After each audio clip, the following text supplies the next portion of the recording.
Hi, everyone. Thanks for joining us today. Happy to see some familiar faces. Some I've seen recently, some not in a very long time. So welcome. Thanks for joining us. So for those familiar faces, I see we have a few project team members here. So you've heard a lot of this before, but for everyone else, we're really excited to be sharing this project with you today. So one thing we like to do to start our project meetings is to start with a quote. We feel that starting with something more aspirational is really helpful for getting our mindset in the right place. And it certainly has helped us to cultivate the team environment and culture that we've been after since day one. So the quote we've chosen for us today is, "If everyone is moving forward together, then success takes care of itself," by Henry Ford. I liked this quote for a few reasons. One is that it speaks to this idea of togetherness, or juntos, which happens to be one of our project core values, and also to our mission statement of one team. And I like how it concludes with talking about something tangible that is a result of that moving together in the same direction. So I get the honor of introducing you to our presenters today. So I'll go from left to right. We have joining us Barbara Anderson. She is the Interim Director of Program Management for UC San Diego Capital Program Management Group. And she is also the Project Director for the project we'll be presenting today from the owner's side. So paralleling her is Ian Pica from DPR Construction. He's a senior project manager, and he is the project director from the builder's side. So he's representing the contractor today.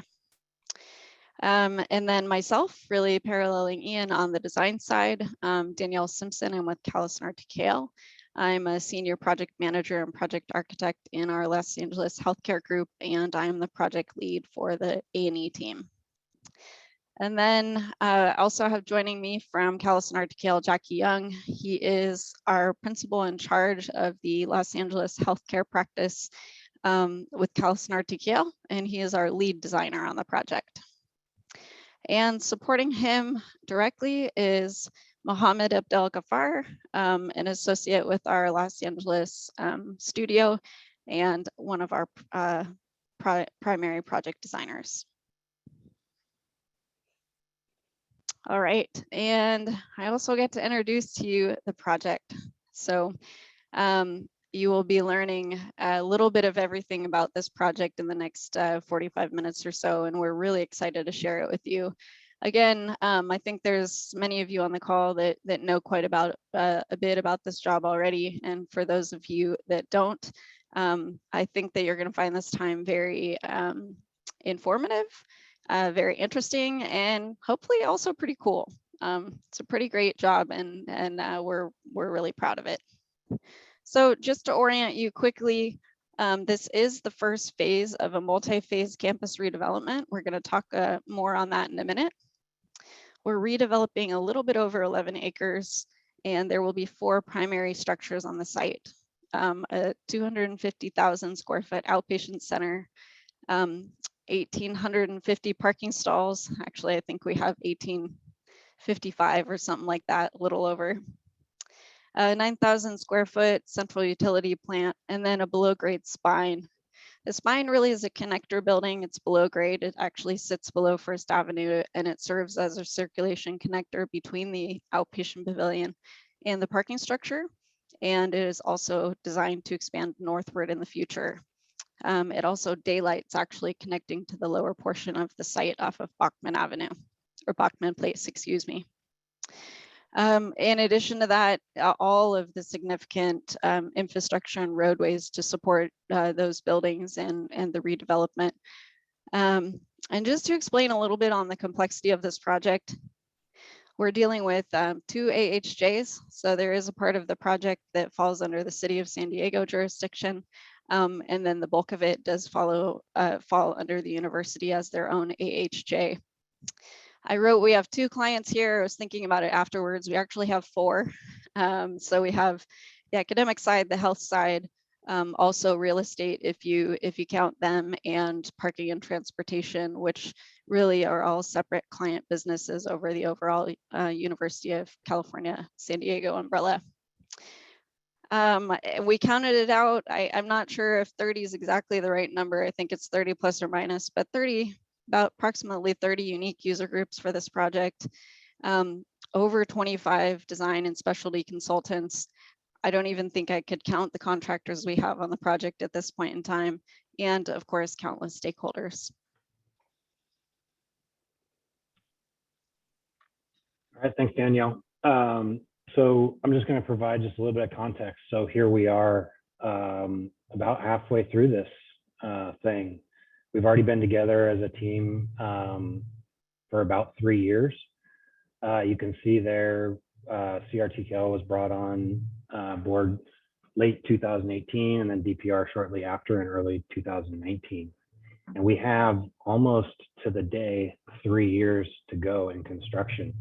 So it's really a cool time to be giving a presentation for this. And you can see the little starburst there that represents, we did have this little pandemic thing. So this wasn't exactly to the original plan. We were gonna start construction a year earlier than we did. So here we are halfway, already under construction. So I'm going to outline kind of what we're going to talk about today. 4 categories. First, we're going to talk about, let you know a little bit about this ambitious master plan. So the Hillcrest Campus over the next decade is going to be completely transformed. In fact, right now, before we started, there was a little over 40 structures on site. At the end of this whole thing, only 1 will remain. So it's really going to be a transformation. This is a terribly challenging site. And that has informed both the design, but also the sequencing of construction. And then this is just a really creative and elegant solution put together by CRTKL, and you're going to see a little bit of that. I've really enjoyed being on board to see the sausage being made on the design side. It's been really great over the last 3 years.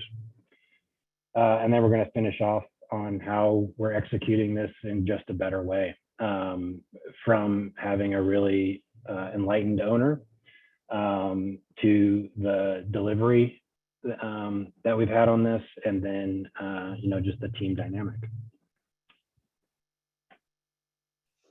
All right, so I'm going to share with you about this ambitious master plan. So I thought it could be fun to start with a little bit of the history of the Hillcrest campus. It has a very rich history indeed. I was fascinated by this story when I first heard it. This site has been serving the greater San Diego community since the late 1800s, and specifically serving it in a healthcare capacity. Back then in the 1800s, you know, the buildings on the campus were wood, stick built, not much in compared to what there is there now. And, you know, keep in mind, scale of things, there was only about 10,000 San Diego residents at the time. And right in the early 1900s, 1902, the new county hospital was built, and you see that in the middle picture there with the arrow.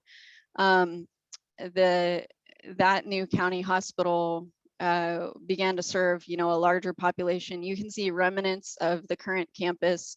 I don't know if you can use your cursor and highlight the street going kind of west to east is Dickinson, what's currently Dickinson, and the north to south is Front Street. And then off to the left out in the distance would be kind of where the 8 is now. So that just orients you a little bit on where the campus is. So 1967, the new, quote unquote, new bed tower came, and believe it or not, that's the bed tower that's still standing on the bottom right-hand corner.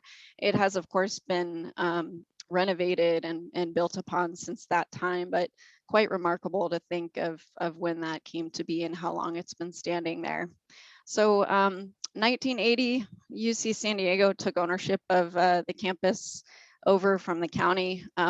if I'm remembering correctly, I believe they bought it for $1. And the rest is history. The campus really came up organically over time. Buildings were added around the bed tower as services were added to the campus and as needed to support those services that were being delivered to the community. Thanks, Ian. Ian was just circling the main bed tower there in the center. So the UCSD campus footprint is an interesting one. If you kind of trace your finger around the outside, you can see the mesa top footprint there kind of looks a little like a maple leaf. And this really is the extent of the mesa. The campus fills from rim to rim on all of the available mesa land there. And around most of the mesa, about kind of 6 or 7/8 of the perimeter are surrounded by deep canyons. This is a very typical landform you'll see throughout the region there in San Diego. And the other key thing I'll point out here is there's very limited access out to that mesa. It's almost like not an inlet. It's almost like an island. There's one point of access there off First Avenue and Front Street. And if anyone has ever tried to access the campus, you know what we're talking about. You have to drive up through the Hillcrest neighborhood to get there. Next. So before we joined, UCSD started their process of reimagining the campus, I want to say about a decade ago. And there were a few dominoes that led to this, one of them being the need to replace the existing hospital. And replacing the existing hospital really at the end of the day meant we need to rebuild this campus around the new replacement to support it.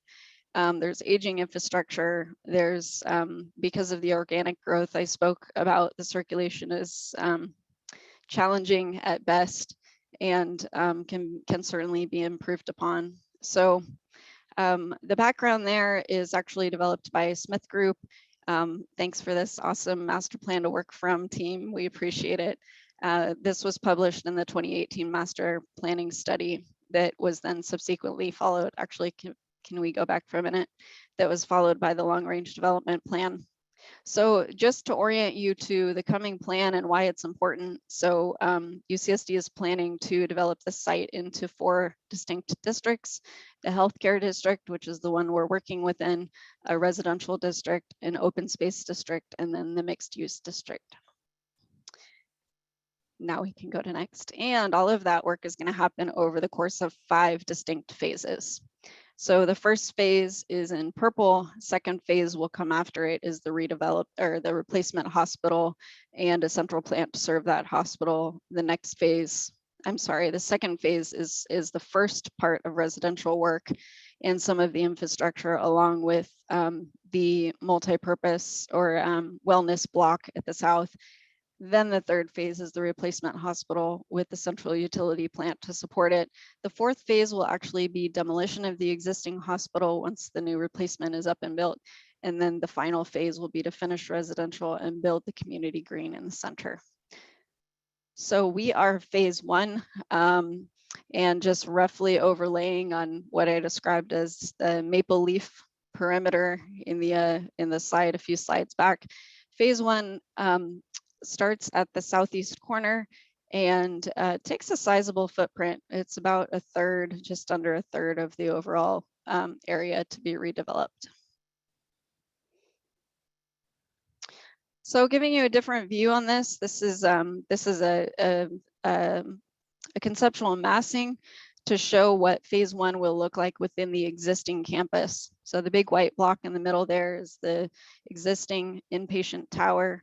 And you see the phase 1 buildings there in green, the massing on the corner that is again the southeast corner of the campus. And all of this within context of what is to come with the future full build out of the remaining phases, multi-purpose building to the north, the replacement hospital to the northwest, a wellness block to the south, and then residential to the west.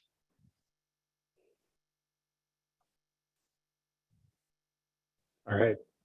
So Danielle alluded to the challenging site. And the first part of that makes it challenging is that dramatic natural topography. So it is the classic San Diego Mesa Valley topography. And the problem here though is we're not on the Mesa or in the valley, we're on both. So I've drawn in there 2 elevations. There's a little creek that goes kind of through the project. And you can see there's 75 feet in elevation difference in that small area. Right now we're grading and it's dramatic when you stand at the bottom of that.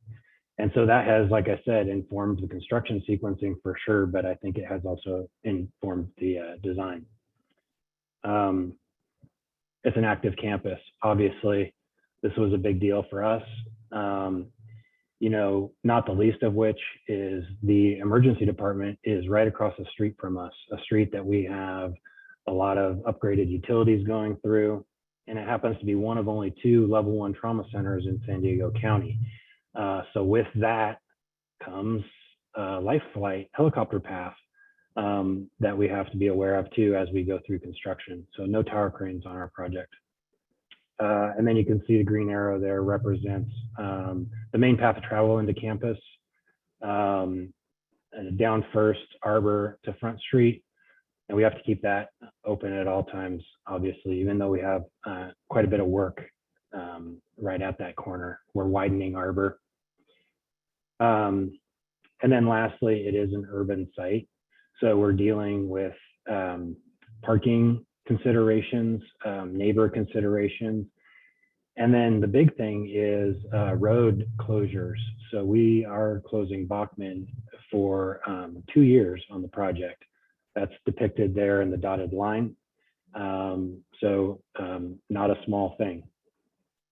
To give you an idea of kind of my thought process going into construction and looking at the design, you know, the main thing we're focused on is that outpatient pavilion. That should be the longest path schedule-wise. But to get that up and running at the end of the day, you know, and then I wanted to show, you know, our 3 site constraints here. But yeah, it's served, you know, at the end of the day by First Avenue, like Danielle mentioned, but also we have to have a central utility plant up and running. To have that central utility plant up and running, it currently sits on real estate occupied by a parking structure, an existing parking structure. And that's where all the staff parks for the campus. So we can't take that down to build the central utility plant until we build the new parking structure. So that puts that new parking structure right on the critical path. And we can't build that parking structure. And notice how that parking structure straddles this valley that we have going through the project, and so does the outpatient pavilion and First Street extension. So there's a lot of earthwork that happens. And in order to get that parking structure going, like I said, we have to close Bachman Road and eventually rebuild Bachman Road that ultimately connects with Arbor in the future. Right now, the elevation difference between Arbor and Bachman, they do not connect, and there's about a 25-foot delta between elevation between those. So we'll bring new Bachman up to meet Arbor.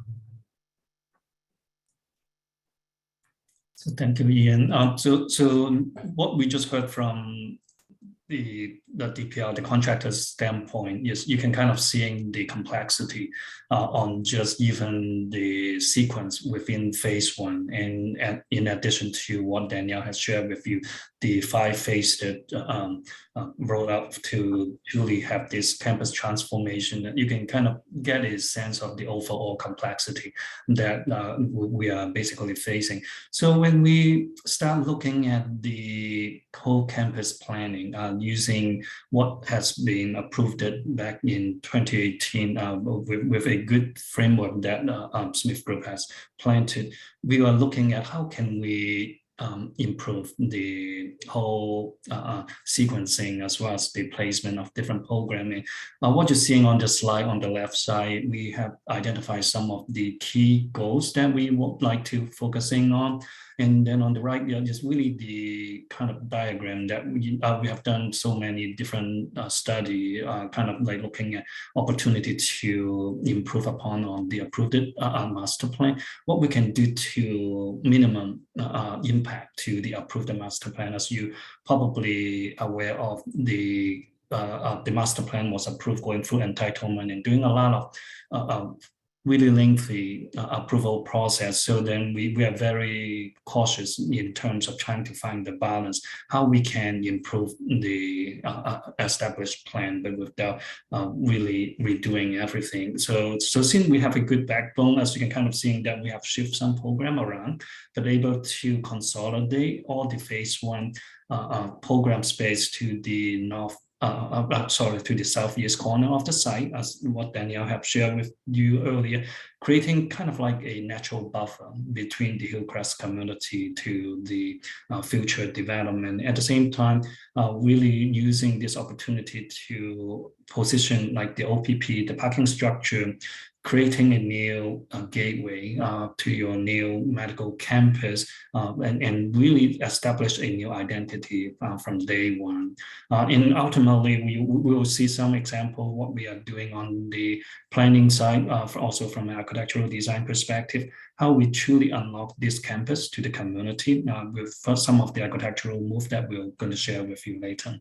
So on the next slide, that we are looking at here, one thing that we heard from Ian, we know this is a very interesting site that with a huge elevation change. And I saw some question about earlier, there's like circulation, there's like question about how we maintaining control of access, and Daniel has described this is really a unique site that pretty much all the access to the Hillcrest Medical Campus is all from the southeast corner. So then when we're looking at this plan, go beyond just the phase one, but then for the future of kind of development on kind of like the future focus planning, when you're kind of looking at it this way, how can circulation that if we plan to see right now, how can it actually help simplify and increasing the patient, user, visitor, or the user experience when you actually interact with your new campus. So starting from the left, where you're seeing the green bar is the future pedestrian promenade, right on the west side of the outpatient pavilion, the OPP. So you can kind of imagine that just become the extension of the existing front street, but then just pedestrian focus and leading you actually adjacent just to the future central green space. It's going to be a great kind of experience that really promoting that pedestrian traffic on the west side of the OPP, and that also ultimately lead you all the way up to the replacement hospital in the north side of the campus. And the center orange bar is really focusing on the public vehicular circulation, that you will kind of seeing the vehicular corridor that running through is going to be the new developed First Avenue extension, is what we call the spine, literally taking advantage of the existing topography. There's actually the crypt that Ian was mentioning about. We actually building a building, bridging over as part of the street expansion, and eventually it's going to continue to expand north to support the future multi-purpose building as well as the replacement hospital. So by separating the pedestrian and the public circulation, that's already hugely improving from a both safety as well as experience. But more importantly, we also further taking advantage of the sloping side that Ian was talking about. The abutment is literally dropped down significantly from the First Avenue elevation. So by doing that, the purple arrow representing the surface, the start, we're trying to direct majority of those traffic to the east side is actually going to be like 2 levels below the finished grade of the First Avenue, and then they'll all be interconnected below grade. So in a way, segregating all those traffic in not just from a horizontal kind of layering, but then also vertical layering to further improve the overall user experience. On the next slide.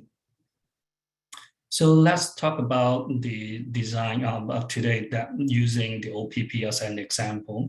As we understanding, this is really the first framework that we are setting for the future development, and the OPP is going to be important pieces of that as well. So what you're seeing on the right side is the OPP footprint that we will get into a little bit more in detail why this is being shaped the way that it is. But on the building, when you're really looking at it, it's actually have 4 front-facing facade at any given time. It's unlike in some of the building, we typically have a front and then the back. But in this cases, the south-facing, the Arbor Drive is really the kind of like a billboard or like the front-facing welcoming facade that when you're approaching the new campus, and then in conjunction with the parking structure that really creating a gateway as you're entering this new campus. On the First Avenue, on the east facade is the main entrance facade that welcoming the visitor into the building. On the north side is the future connection, how it tied into the future hospital as well as the multi-purpose building development. And then on the west,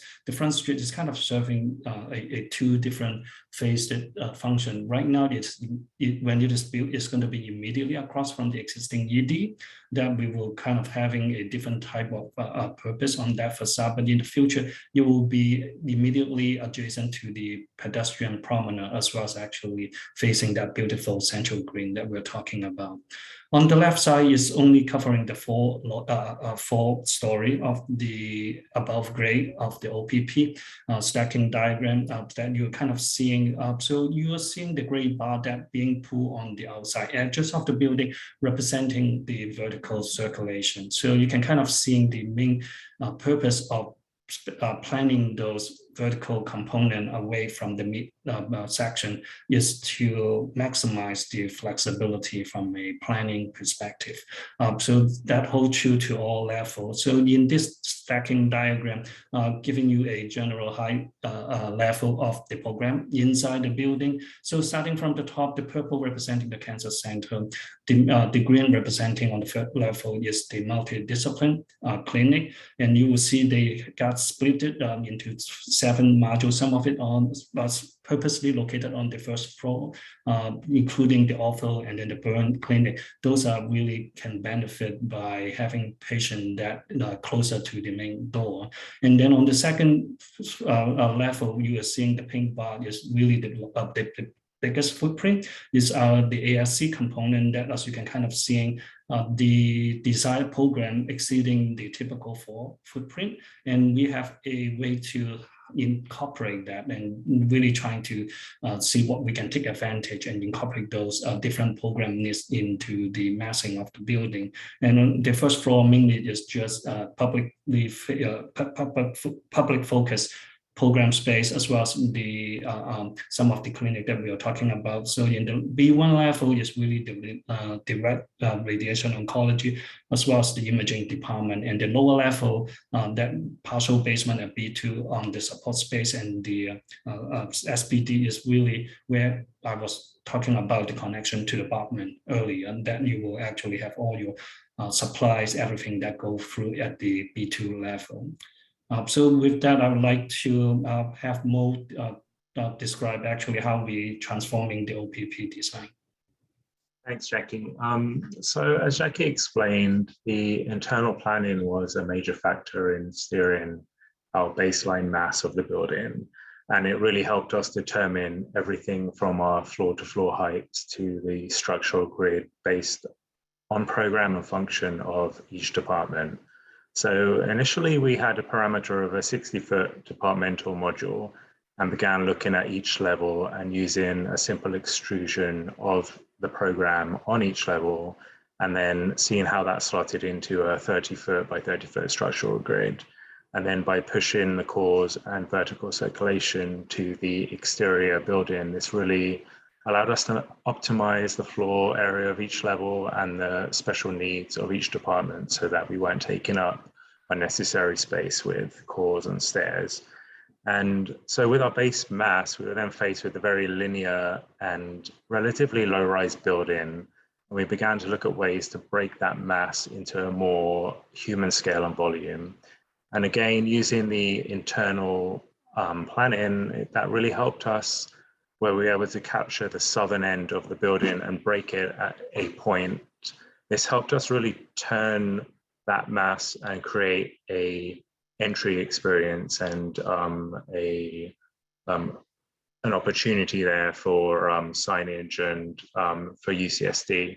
And this also allowed us to provide a kind of like an experience for pedestrians as well as they enter on the western area, as we have a central mass that you see in blue. This is where we introduced a glazed atrium wedge piece, which provided us with a good material break as well between the two solid masses, which you'll see later on in the renderings between the north and the south. And this area also not only acts as the entrance to on the east for the OPP, but it also provides a link between the east and the west to the future development that will be. And then once we had our massive moves, we had the opportunity to look at the articulation of the exterior skin systems, and being keen on the skin to respond to the climate, the solar siting of the site. We explored sustainable facades, shading devices, and on the south elevation, we made use of deep edge profiles, horizontal fins to assist with shading, glaring reduction. But also on the east and west facades, we applied vertical fins, and with each of those, we did a solar radiation study so that we could determine the best angle for each of those. And then, okay, so going back to our grid. So we had a structural grid of 30 by 30, and we had our departmental planning module of 60 feet. So with that, the baseline helped us in setting out our exterior skin system and panel design, and really wanting to maximize modular systems, prefabrication of panels, both for ease of construction, timelines, as well as cost. We set out the exterior skin frame on a 5-foot module, with the idea being that we could produce a 30-foot panel off-site. And this actually really worked well with the porcelain system that we picked, because their panels came in 5 by 10 sheets. So that really helped us with reduction of material waste and a way to remain in budget. And then again, in terms of materiality, we wanted something simple but a diverse palette, and we went with a high performance glazing, a porcelain, which brings a real richness to the building mass because there's a lot of it in the length of that building. And then we have accents of wood, which is actually an aluminum product, but it warms up and brings a warmth to the building. And then also you'll see later on in our renders, we have 2 interesting areas on the north and south from our massing moves, which kind of create these courtyards, and we've created these landscaped areas and the soffits of those areas. We are proposing a metal panel soffit, which with a printed graphic, which we hope to commission a local artist to tie the whole building back to the Hillcrest neighborhood, which has traditionally been like a creative hub for artists and designers. And then finally, here in plan, we can see the results of our massive moves. The south wing acting as a gateway to the new campus, visually capturing attention from the east to west, regardless if you're on foot or in a vehicle. The area shown with the B arrow in the lower left, one day will act as a western gateway to the new hospital building. We located a feature stair in the OPP in that wedge, which is kind of like the glazed atrium you were talking about, which acts like a beacon or a lantern at night, which draws you into the site further, where there will be medical buildings and future residential developments. And this is our overall plan that kind of shows you everything that's going on here. You can see the angle of the building that faces the main street entry area. And then here's our approach from First Street looking into this site. As you can see, there's a really big parking structure on the right. Luckily with the topography, it's really helped us out because it is actually multiple levels, but on this approach, it's only, there's 5, I think it is 5 or 4 or 5, Danielle or Jackie? 4 decks above ground now.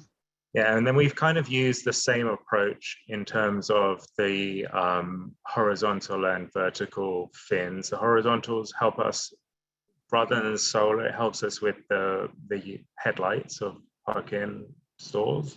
and the verticals kind of relate to the OPP so that you have kind of a consistent language when you approach the site.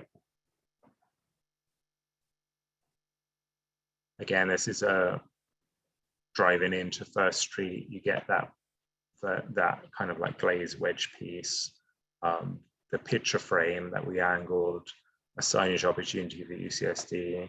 We've got a public space for the community.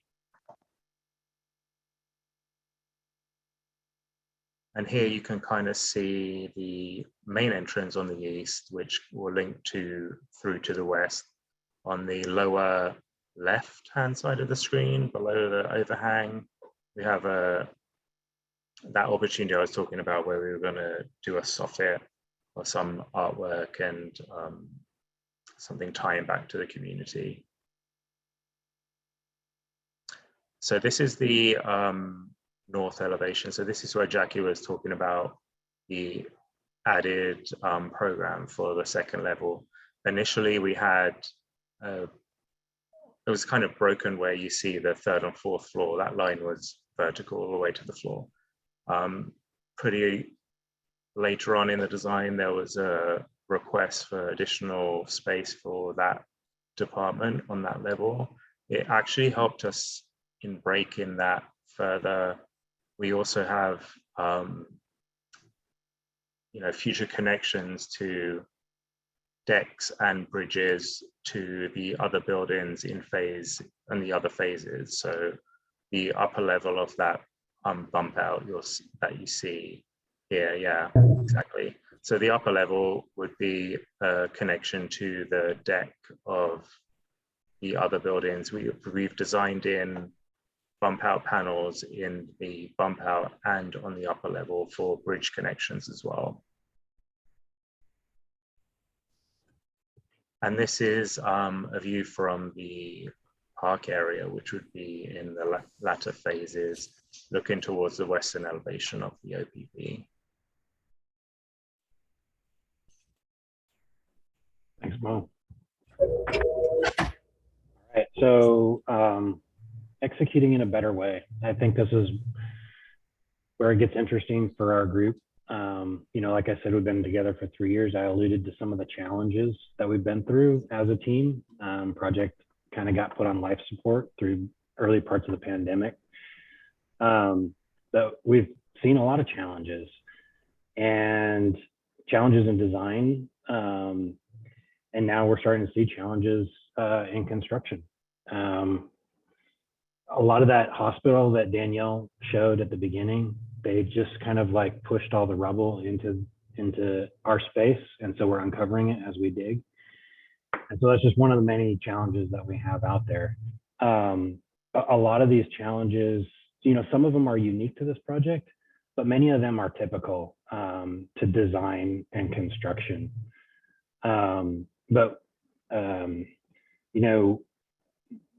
Here we are at halfway and things are looking good for us and the project. And that's not typical right now. The market is tough out there right now. And kind of despite some of these challenges that we've had, we have a really good set of drawings. So we are at the start of construction. We have a great set of construction drawings closing in on permit. And those drawings contain all the intended program that was needed from day one. And we have a builder that has been along for the whole ride and so is deeply familiar with what is in those drawings. And we are current with pricing. There is no surprises on what this is going to cost. And that pricing happens to be within the original 2019 target value that we set out for. So working hand in hand through this whole thing, we've been able to get to the end of design here on budget, which was a very tight budget to begin with. So I think through pandemic, escalation, inflation, all that stuff you've heard, this is a miraculous thing. And we've got a team that's working together as one. So how do we do it? And I think that's the secret sauce on this project.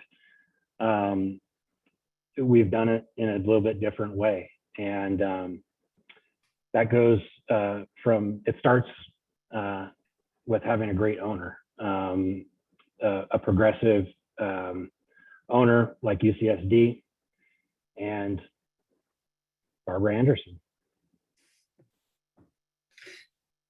All right, so you know, we've seen a lot of successes in the project, and as Ian said, we are just heading into year 4 of 6. But up until now, we've had a really good working relationship. So how did we do that?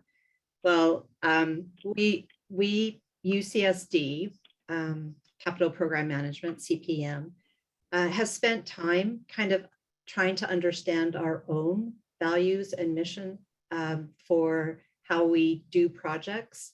A lot of people would say that to build projects is why we exist, but in fact, that's the what of why we exist. So we exist because we want to create a better way to deliver projects. That's one of our mantras. We want to create cultures that are contagious and positive and will impact future projects. We want to create purpose-driven cultures. We want to focus on people and leaderships, and we want to create high-performing teams. And we've managed to do a lot of that in this project. So there's 2 things that we focused on. One was the creating the high purpose or the high functioning team, and we'll get to that. And the other is to do this integrated CMGC delivery model. So what is that? That's bringing on the contractor really early in the process. DPR might say too early in the process because we had a contractor sitting with us for 2 years while they're like, can we get going? And we're still exploring how to reduce costs and how to inform the design, how to do target value design. So, but the huge benefit of having, so how did we get there? Because we have an office culture, we put out the RFQs for the architect and the contractor, specifically asking for people who wanted to work in a team situation. When they were interviewed, it was pretty interesting because you could tell people who kind of talked team versus people who really wanted to be a part of a team. And we managed to get like a great architect firm, CRTKL, great contractor, DPR. They quickly brought on their, the engineers came on board, the subcontractors. We had the MEP subcontractors come on very early. And I'll get to the intentionally building a team, but we intentionally built a team to set guidelines for how we were going to work together. So this is, you can tell, before pandemic. So what's that, 3 years ago?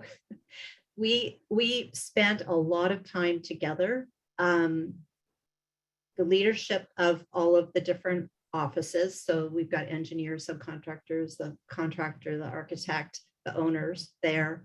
And we together identified our mission and our core values. And this was really important because it set the guidelines for how we show up together, how we work together, how we're going to move forward together. It's accountability. So if someone goes off the rail, someone else in the team can come on board. But we also, we understand that a team is stronger than any individual. So we've made a point of making sure that we empower everyone to have a voice and to move forward. There we go. So we know that the high performing team must have a mission. Ours is one team, and that we have to have shared cores and values. Like on those stickies, people were saying words like respect, creativity, together, pride, empathy, trust, commitment. those are not typically words you would associate with a project. It would not be, like most project owners, I think, would be talking about what's the schedule and what's the budget.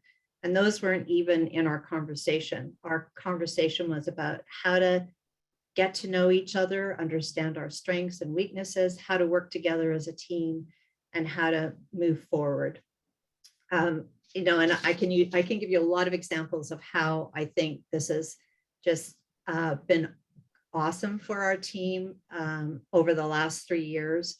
But the pandemic is really an example. So together, we have, our owner is health. And so they were so impacted by the COVID that they just, all of their money got funneled into COVID treatment, COVID, testing. And there was a period there where they didn't really have money for us.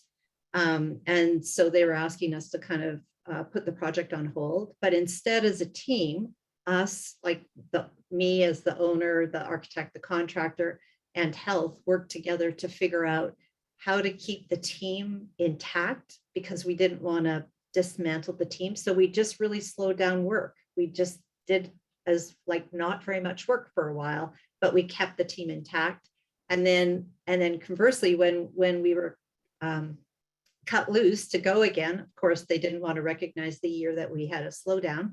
So as a team, we worked together for strategies for how to speed it up and get into construction as quickly as possible. So, DPR and CRTKL spent a lot of time working on the how to do just-in-time drawing delivery, so they could get some project bundles and others could be delayed. So that is why we think that a high-performing team is the only way to do a project. And as Ian said, and as Danielle, Jackie, and Mo, and I see many of you on the screen are some of our team. I think that we've got a team that loves the project. It's a very successful project where we are on budget, and the schedule is tracking really well, but it's because we work together so well as a team. Yeah, Danielle.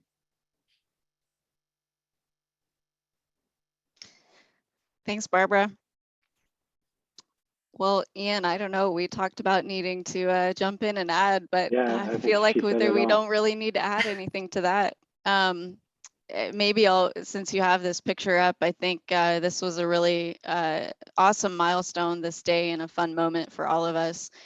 This was the groundbreaking ceremony that happened really just a few weeks ago in December.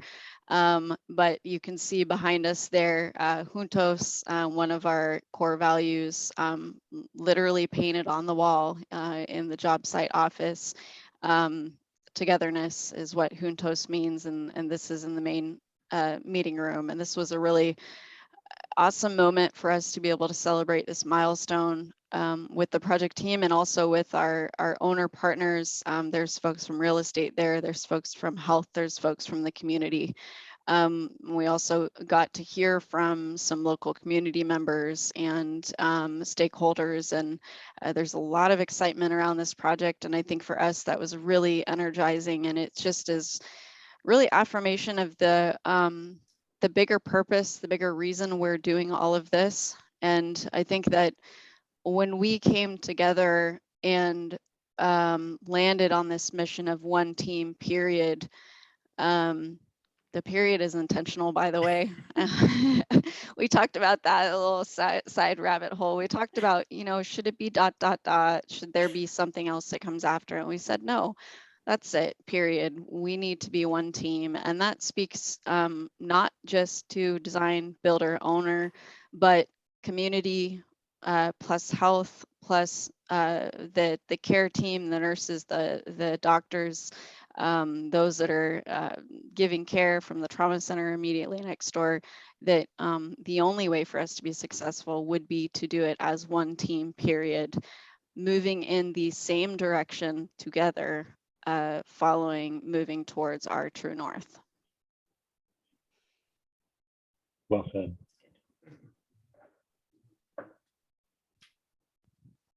I think that's it. I think that's it. Question and answer time. Thank you so much. What a wonderful presentation. It was really comprehensive. It was lovely to listen to all of you. The one question we had in the chat, looks like Jackie already got to answer it. They're asking who the MEP was. So if anybody has any questions, please put them in the chat and we'll call on you. I had a question, which is a question I always have around master planning, and maybe Barbara, this is more to you. So you have this great master plan. How is UC San Diego working towards ensuring that the master plan can get built the way it's designed? Because we know things happen over years, different people come in. Is there anything that they're looking at to ensure that this will reach its ultimate fruition?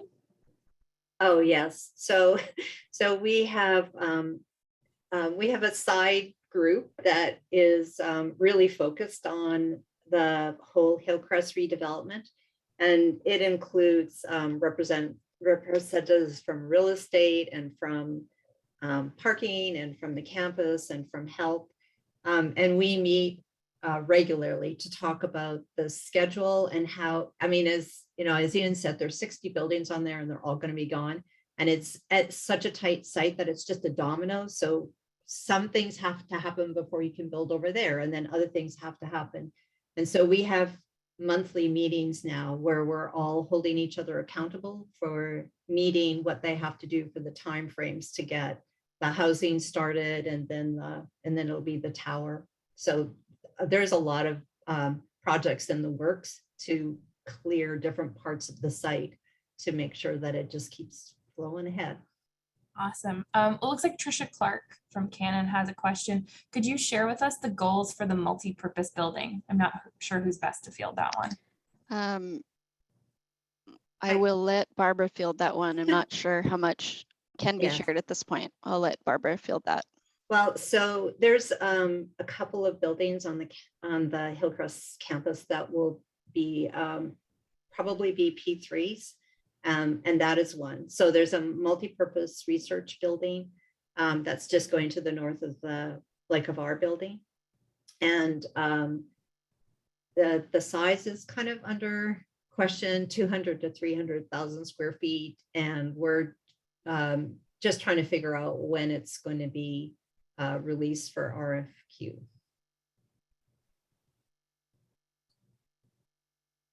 Not seeing anyone else have any other questions. I'm not seeing anything else pop up in the chat.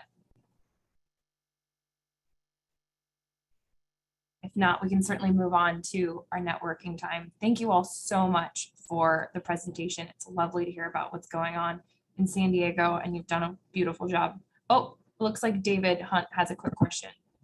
He was asking if the scope of the master plan got discussed, and is the mixed use project south of your site coming up soon? If so, is there square footage and uses identified for that multi-use? Okay, so yes, the master plan was discussed.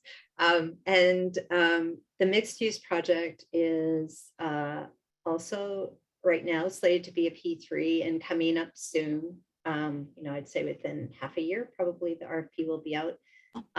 It's going to be a combination of housing and hopefully some recreational spaces.